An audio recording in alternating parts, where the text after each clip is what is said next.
Café and Networking Podcast promotes successful business experts. I'm Tom Reaoch, known as the King of Networking, connecting people throughout the world from my podcast studio in Brazil. Today we talk with Julie Livingston, public relations and LinkedIn marketing expert, joining us from New York City. Julie Livingston is founder of Want Leverage Communications, specializes in raising visibility of senior leaders by developing their thought leadership and media placement. So, Julie, what are your tips for helping CEOs stand out on LinkedIn?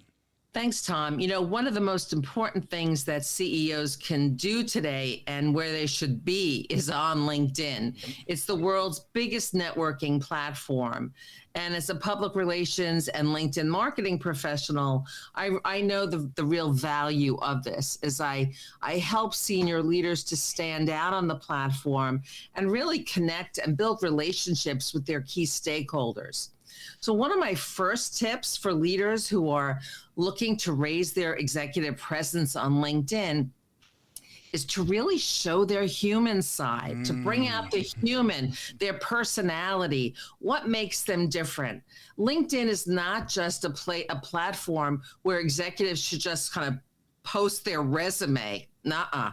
It's really to give a sense of the human being who is a leader and who's leading a team and leading their business and who's an industry authority.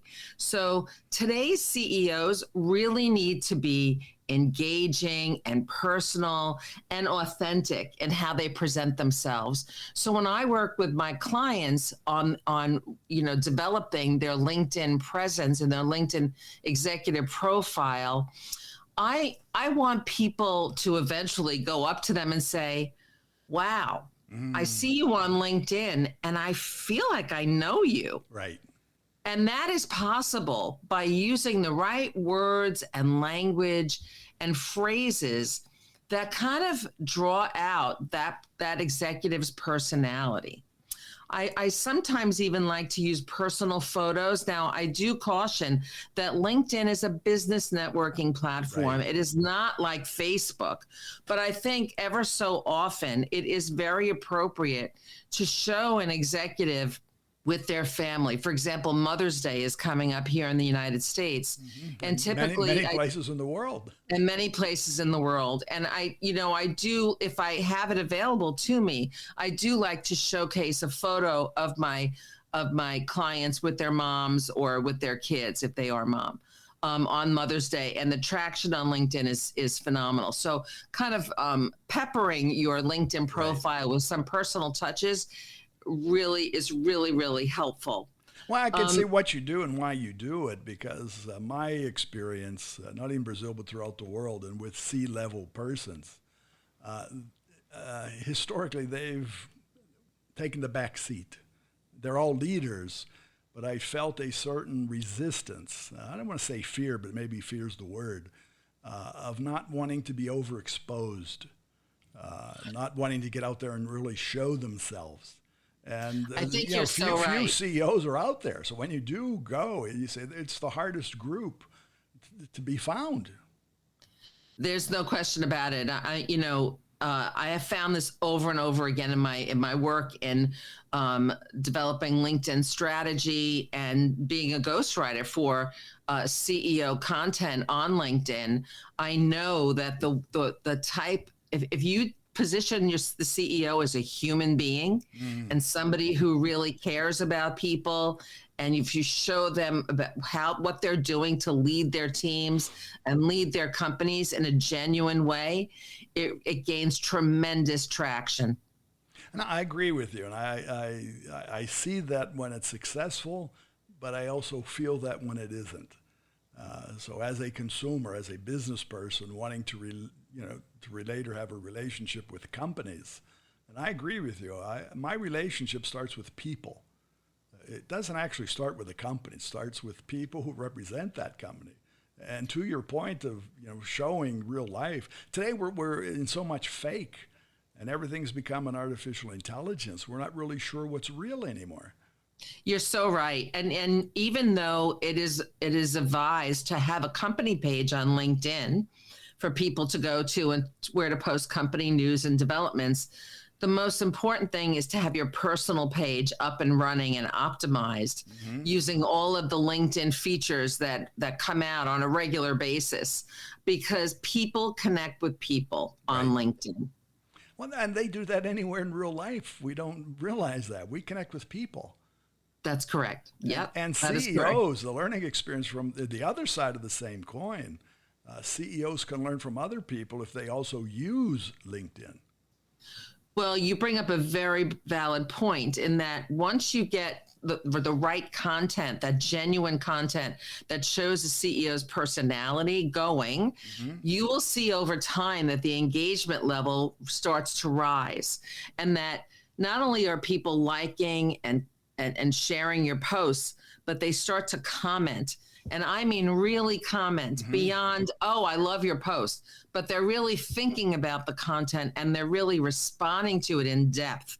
And that's the kind of engagement that a CEO who's optimizing LinkedIn is looking for. It's that deeper engagement, and that's where the relationship building takes place. And I agree. It's what you say and what you are is thought leadership. So how can you create that? And I think the platform LinkedIn is excellent for that. You are, I am a thought leader. And how do we show that? We have to get it out there. People have to follow, they have to comment, they have to feel that. And LinkedIn even gives that opportunity for you following thought leaders. Absolutely. One of the other things I advise my clients is to share real stories. At a 100,000 foot view, obviously you can't share proprietary information. Right. But through storytelling, you can, and vivid storytelling, again, using the right language and even some snapshots, forget about all the posed photos. Right. Use some snapshots of the leader in the field, or giving a presentation, or meeting with people where they really look like a human, or meeting with the mothers in the company on Mother's Day. That's right. I mean, that's really what's going to resonate with readers. But the stories that you pull, and I do this with my clients in doing their LinkedIn strategy and the ghostwriting, developing their content, I'm always asking them for stories of something that happened the week prior or the month prior that really struck them, a conversation that they had with an employee, a question, a concern that was expressed by an employee when they were on a visit to one of the field centers, something that they thought was something bubbling to the top, of people's minds. That really shows a leader who has their ear to the ground, who cares, who's listening, and who really wants to be responsive to their team's needs. And so you can really communicate that very well through your LinkedIn content and through the graphics that you use. Well, very good, Julie. I want to thank you for being here, but how can our listeners find you? Well, obviously, I'm very active on LinkedIn, so please, I love to make new contacts and connections. Reach out to me on LinkedIn, and you can also check out my website, wantleverage.com, where I have a blog and soon-to-be-released podcast. You can also download Make Your CEO Stand Out on LinkedIn, my free tip sheet. And I mean, if you're not a CEO, but you could be someday. That's right. Very Tips good. for everyone. It's for everyone. So thanks a lot. Thanks for being here again. My pleasure. And for our listeners, you can find more information. Again, it's Julie Livingston. It's Julie, the last name Livingston. Find her on LinkedIn, and you also find her at wantleverage.com. That's wantleverage.com, wantleverage.com. Café and Networking is brought to us by Focus Semi Market Intelligence, an agricultural market research specialist in Brazil. More information at focusmi.com. Thanks for listening until the next time here at Café and Networking Podcast.